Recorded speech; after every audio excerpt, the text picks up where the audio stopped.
PWR members, Al Ricci here with another Power Minute.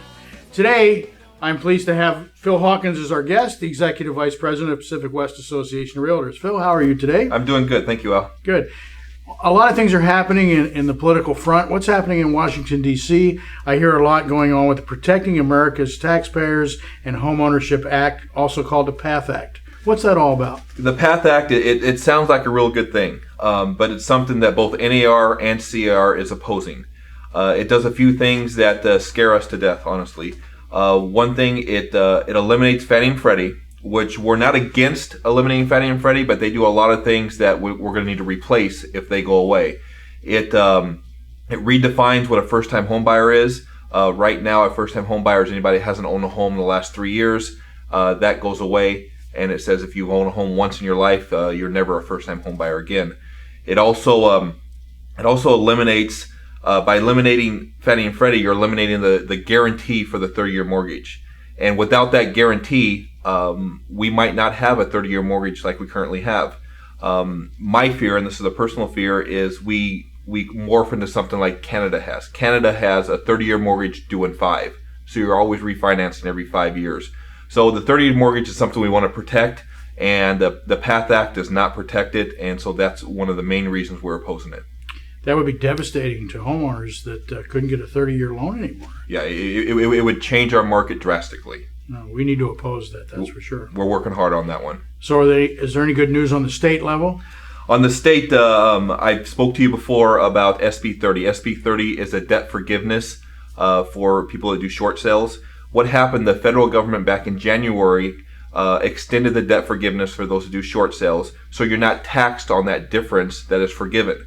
Well, the state at this time still hasn't conformed to the federal. So a bill was introduced back in January. We thought it would have no problem getting through. It didn't have a problem getting through the Senate. It passed the first committee in the Assembly, and it has stalled. It's not moving. One thing that happened to help it to stall it was they linked it to another bill. The other bill is SB 391. It's a document recording fee. And it's a dirty little trick they played on us in Sacramento. By linking those two bills together, they both have to pass, or if one passes, it doesn't allow the other one to pass. So they both have to pass. Well, we're opposed to SB 391, the document recording fee. That's a $75 per document recording fee that establishes a housing fund in California. And you might say, well, why would you be opposed to something like that? Well, it's just going to add to the cost of housing.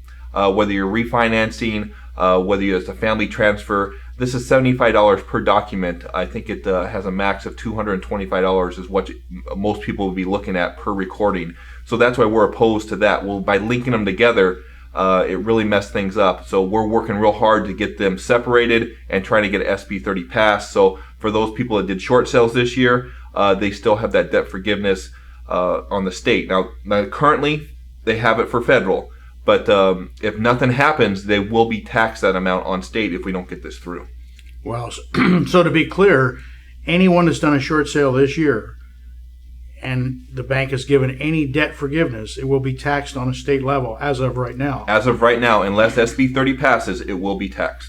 And so this other bill is tied to this debt forgiveness bill that is a $75 fee on every document that's recorded against a house in a county recorder, which I understand is like $300 million or something like that. It's amazing. It's an enormous amount. And we oppose that, but they put them together so they could try to pass both of them. That's correct. And we're working real hard to get them pulled apart. I think there is a chance we will get this done in the next few weeks, but we're keeping our fingers crossed on our lobbyists in Sacramento working hard on this. Well, keep us posted on that, because that's important to realtors, that's for sure. I will. And there's actually one more thing on the state level I want to mention. It's AB 1229.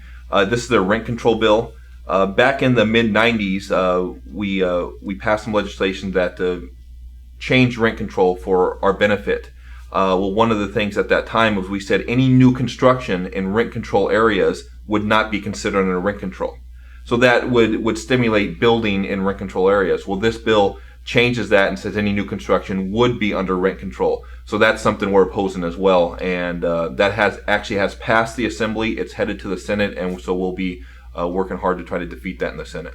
Well, Okay, well, let us know what happens there, too. I will. And on a local level, any good news there? On a local level, not yet. Okay. We're working on some good news, but right now I can tell you a few cities that have some issues. The city of Anaheim is considering a rental inspection program. This program would be for landowners in the city that rent their property. They're looking to charge a $16 per door fee. So if you own, a duplex, that'd be $32 a year, where there'd be an inspection program on your home. We're opposing that for a number of reasons, but we're working with the city right now to try to get some changes to that. And that would be triggered on sale or period? If you're per year. If you're a landowner, yeah, you get the inspection. You get the inspection, and you have to pay the per year fee anyway. Wow.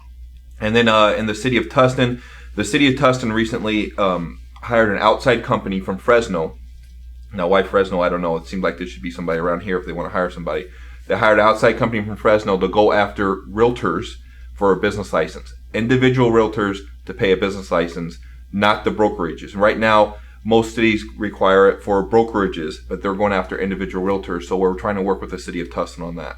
And we've done this before with other cities, correct? We've been successful in a number of other cities. The most recent was Long Beach, which they actually charge realtors for the last 10 years $200 a year. Individual realtors. Well, we got that reversed, and they're no longer doing that anymore. So we have had some success in that. And so now Tustin's trying the same thing. Tustin's trying the same thing. Wow. Anything else on the local level? The only other thing, this came up a few weeks ago, the city of Brea.